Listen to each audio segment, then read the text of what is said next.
Bíblia aberta, cartilha de oração. Fala, Senhor, preciso ouvir tua voz. Jeremias capítulo 23. Fala no irmão. Qual o contexto? Sempre é importante o contexto em todas as leituras bíblicas e, sem dúvida, quando se fala dos profetas. Primeiro aspecto importante a você levar em consideração é que Jeremias, ele é um profeta um pouco antes da invasão de Nabucodonosor, o profeta da invasão e o profeta do exílio.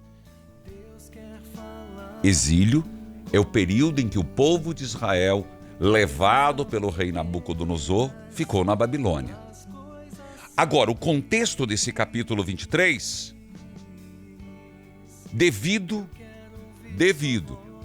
ao fechamento do coração, por não praticarem a vontade de Deus, Jerusalém será destruída.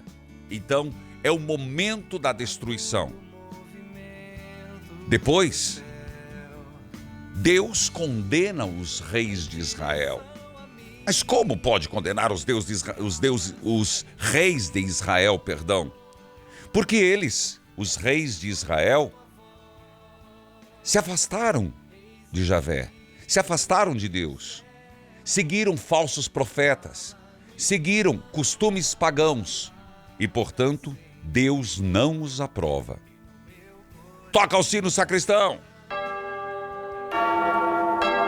Nesse contexto de destruição, aparece uma voz de Jeremias que nos faz lembrar de alguém. Jesus.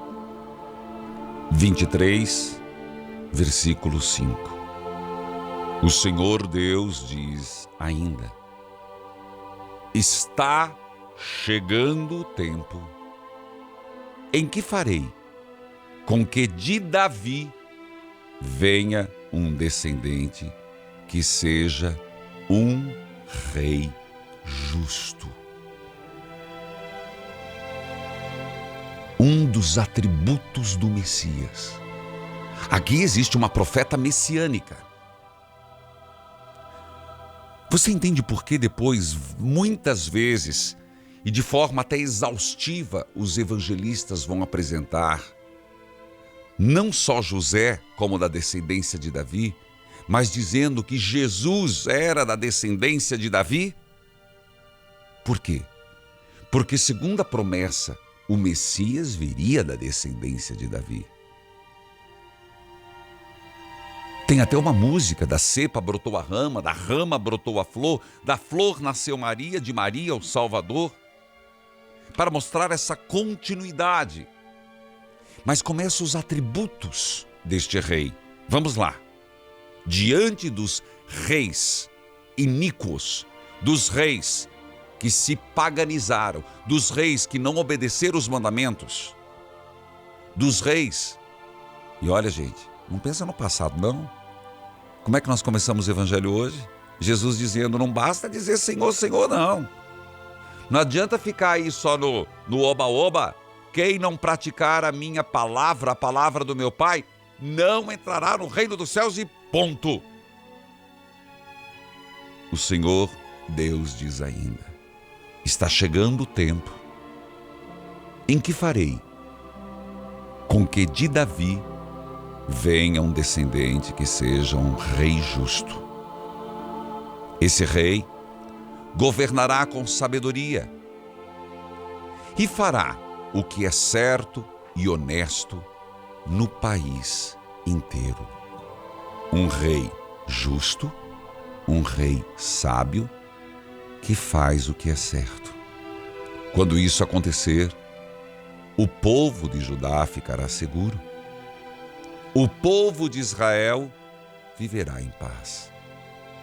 Este rei será chamado de Senhor nossa salvação. Este rei será chamado de Senhor nossa salvação. Está chegando o tempo, diz o Senhor, em que o povo não jurará mais por mim, como Deus vivo que tirou Israel da terra do Egito. Em vez disso, vão jurar por mim, como o Deus vivo que fez o povo de Israel voltar da terra do norte e de todas as terras onde tinham sido espalhados, e eles viverão em sua própria terra.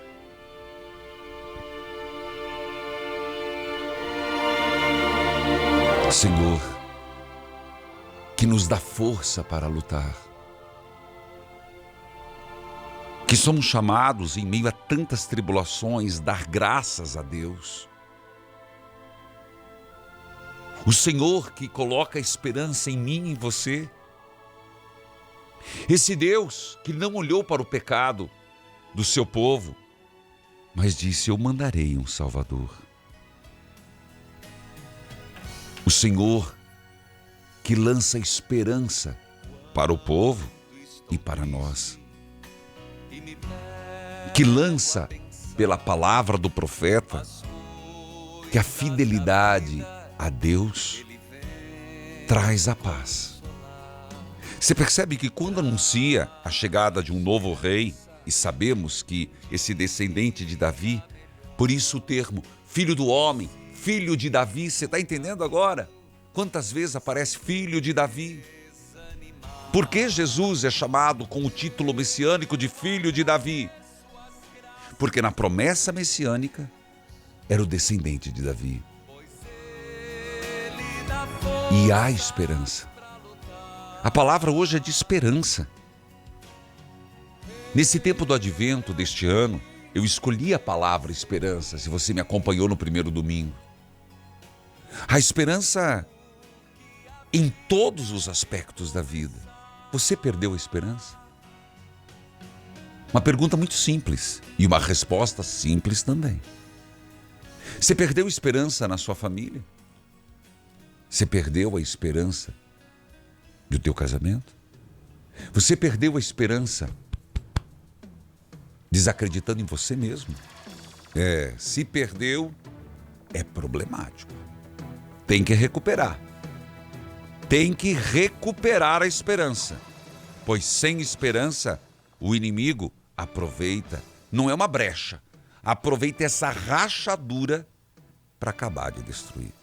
Queridos filhos, eu gostaria de retomar mais um pouquinho da leitura, porque da mesma forma que vem a promessa messiânica, vem uma denúncia. Agora é verdade, eu farei alguns trechinhos. Eu estou no capítulo 23 de Jeremias, e agora, a partir do versículo 9, você vai me acompanhando, eu vou dizendo os versículos. A respeito dos profetas, disse o Senhor o seguinte: o meu coração está esmagado, eu estou tremendo por causa de Deus o Senhor, por causa de suas santas palavras. Eu sou como um bêbado, pareço um homem que bebeu muito vinho. Olha o que diz o profeta. E vê se não há uma semelhança com os dias de hoje. A terra está cheia de adultério. O povo vive pecando. Gasta suas forças à toa. Por causa da maldição divina, a terra chora e os pastos estão secos. Jeremias diz: o meu coração está esmagado. Eu estou tremendo. Por causa de Deus, o Senhor, por causa de suas santas palavras. Jeremias se sente como um homem bêbado, desnorteado, é essa a palavra, diante do que Deus fala e da forma de viver do povo, porque não vivem o que Deus pediu. Versículo 10. A terra está cheia de adultérios. O povo vive pecando. Gasta suas forças à toa. Se o primeiro ponto fala do adultério, o segundo fala do pecado, o terceiro não é menos importante. gasta as forças à toa. Se pergunte, se de repente você diz, isso aqui não serve para mim porque eu não sou um adúltero. Isso aqui não serve para mim porque eu não sou um pecador público, tá? Mas com que você gasta as suas forças? Sinceramente. Às vezes não é à toa. Por causa da maldição divina, a terra chora, os pastos estão secos. Aí ele fala sobre os profetas, tanto da Samaria quanto de Jerusalém, e os denuncia. E por fim, termino aqui, ele diz ao povo: não escutem os profetas, porque eles estão iludindo vocês com falsas esperanças. Dizem coisas que eles mesmos inventam e não aquilo que eu falei. Eles continuam dizendo aos que desprezam minha mensagem: tudo irá bem. E dizem aos teimosos: a desgraça não cairá sobre vocês. Não escutem os falsos profetas. Amém.